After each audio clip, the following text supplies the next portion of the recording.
Notre infirmité non seulement n'entrave pas toujours notre liberté, mais devient souvent le levier d'une liberté plus vraie et d'un chemin de croissance. Nous sommes un tout fait d'un corps, d'un esprit, d'une âme.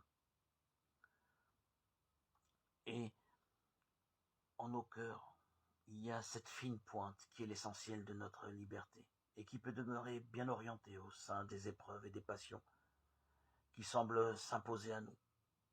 Nous pouvons sentir le mal et la tentation sans y consentir.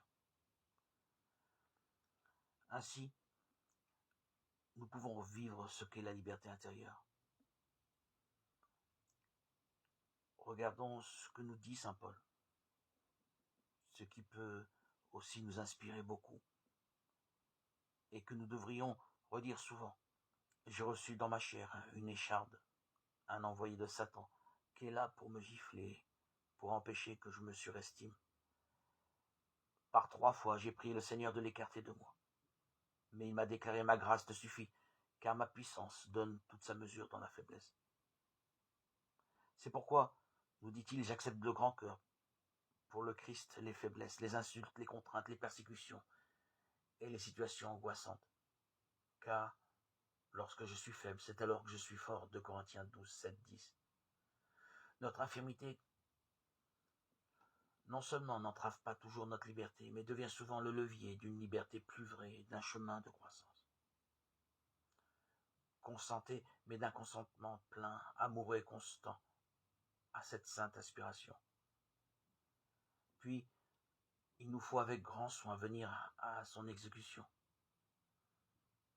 Nous pouvons rencontrer des gens qui manquent de santé ou de force physique, parfois même la force de caractère ou la stabilité d'humeur, et qui pourtant font des grands pas dans la sainteté parce qu'ils ont de plus en plus le grand désir de tout donner à Dieu, de tout traverser avec le Christ en lui faisant confiance.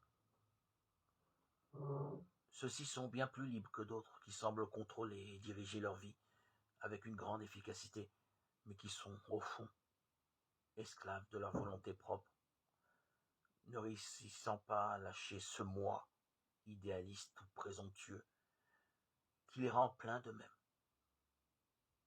C'est une ascèse bien plus grande d'immoler sa préférence par l'obéissance, par l'humilité et la douceur, que d'accomplir de grandes pénitences ou des œuvres épuisantes.